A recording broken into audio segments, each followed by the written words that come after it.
Hello guys, this is Irfan. Welcome back to Irfan radio stunt. అదే చెప్పినా కదా మీకు, బండి తీసుకుంటున్నాం అది యాందిరయ్యా యాం చేస్తున్నా వినాయక్ వచ్చేసిండు. తీసుకున్నాం బండి. ఎవరు గాయస్ వినయ్ ఎవరు చెప్పండి.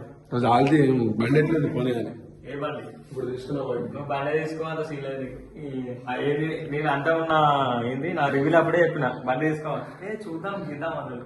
మరి ఇప్పుడు తీసుకునేది ఏంటిది మళ్ళా? ఎక్సెల్ ఎక్సెల్ ఎక్సెల్ తీసుకున్నా బండి తీసుకున్నా అంటారు. బండి ఎట్లుంది కండిషన్ ఇట్లా ఎట్లుంది? గాయస్ ఇక నిజం చెప్పాలంటే బండి అయితే తీసుకున్నాం. మినిమం ఒక ఇంత 12 to 8 లోపు ఉంటది దాని ప్రైస్ అయితే. గెస్ చేయండి, ఏ బైకో గెస్ చేయండి. అసలు చెప్పాలంటే వేరే బండి చూసినాం ఫస్ట్. ఆ బండి మీద ఉండే మొత్తం వినయ్కి. ఆ బండికి ఏమైందో మరి ఏమైందో తెలియదు. అదే బండి తీసుకోవాలి. ట్రైల్ అయితే చేసిన మంచిగా ఉంది కండిషన్. మంచిగా ఉంది. ఓకే బండి అయితే ఓకే మస్తున్నది. కానీ అంత బడ్జెట్ అయితే మనకు అక్కడ లేక నేను వస్తాను చెప్పినా మొత్తం ఆయన అదే బండి తీసుకుందాం అది అని అంటాడు. కానీ ఏం చేద్దాం, మన బడ్జెట్ అయితే ఎగ్జాస్ట్ ఉన్నది, అంత ఉన్నది, అంత సెట్ ఉన్నది. చూద్దాం ఒక 2 days అయితే ఆ బండి మీకు చూపిస్తాం ఏంటో బండి అనేది చూద్దాం. అప్పుడు రూమ్ కి వచ్చి ఫ్రెష్ గా ఇష్యూ చేసుకున్నాం. బండి తీసుకోవడానికి ఎన్నిసార్లు తిరిగాం తెలుసా? ఒక్క 3 సార్లు తిరిగినాం. హైదరాబాద్ పోయినా ఒకసారి కార్ తీసుకొని పోయినాం, ఒకసారి బండ్ల మీద పోయినాం, ఒకసారి బస్ లో పోయినాం. లొకేషన్ చూసినా సెట్ చేసిన అంతా అయిపోయింది. ఒక 2 days అయితే మీకు కనిపిస్తుంది ఏ బండో. కమెంట్ చేయండి, ఏ బండో కమెంట్ చేయండి. మీకు ఉంటది కదా ఐడియా అనేది. ఇప్పుడు ఈ జనరేషన్ లో ఏ బండి మన ఏమంటారు, ఏ బండి పైన ఉన్నదో మీకే తెలుస్తుంది. పైన అంటే ఏ బండి హైలైట్ ఉన్నదో తెలుస్తుంది మీకు. చూద్దాం ఏమంటారు, మీరు కూడా మీకు చూపిస్తా ఏందో అది. అయితే మనం ఈ టైం అవుతుంది. అయితే మన ఫ్రెండ్ అయితే ఫోన్ చేసిండు, మంచిగా ఆయన హైదరాబాద్ ఉంటాడు.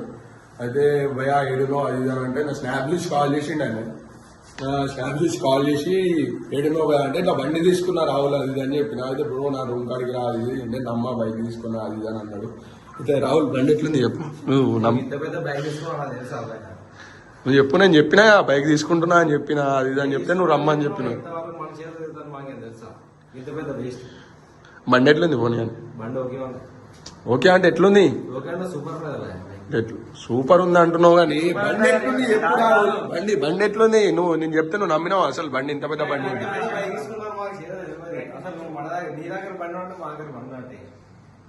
బండి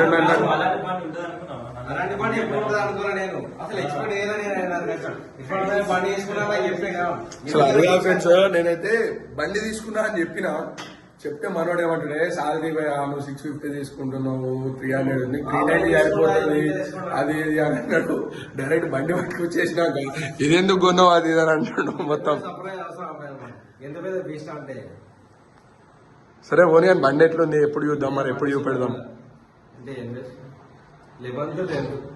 11th 10th అంతే అంటావు? లెవెల్ అంతేనా?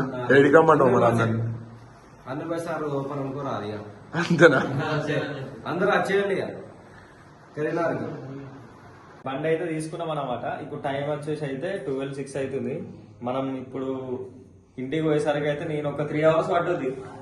మనోడు అయితే పోయేసరికి ఒక 2 hours పట్టుద్ది. 2 అవుతుంది. నేను పోయేసరికి అయితే 3-4 అవుతుంది. బండి అయితే తీసుకున్నా ఫైనల్ గా. ఒక 2 days లో అయితే మీకు చూపిస్తుంది.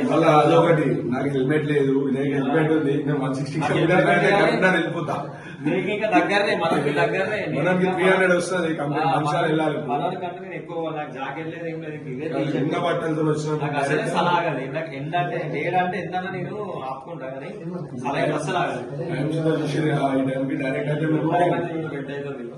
డైరెక్ట్ అయితే రేపు మీ లొకేషన్ ఏంటి, బండి ఎక్కడ రివీల్ చేస్తున్నాం అది అయితే మొత్తం చెప్పేస్తాం. మనం కరీంనగర్ అయితే రివీల్ చేస్తున్నాం అనమాట. నేను కూడా వస్తున్నా, మీరు కూడా వచ్చేయండి జల్దీ. మనం ఒక స్టోరీ అయితే పెడదాం అన్నమాట. మేము ఎక్కడ ప్లేస్ ఏంటి అనేది చెప్పి స్టోరీ పెడదాం. జల్దీ అయితే వచ్చేయండి మీరు కూడా. మనవాడు అయితే ఒక 2 days లా బైక్ రివీల్ చేస్తున్నాడు. అది ఏ బైక్ చూద్దాం మనం కూడా. అంటే నాకు తెలుసు కానీ మీకు తెలియదు కదా, మీరు కూడా ఒక ఎక్సైట్మెంట్ ఉంటారు ఏం పడ్డా అని చెప్పి. ఒక 2 days అయితే చూద్దాం. వాళ్ళు మన ఏంది స్టోరీ అయితే పెడతారు లొకేషన్ ఎక్కను వెళ్ళాక, అప్పుడు చూద్దాం మనం ఏందో ఆ బండి ఏందో మీకు కూడా చూపిస్తే ఏందో అది. చలో లెట్స్ గో.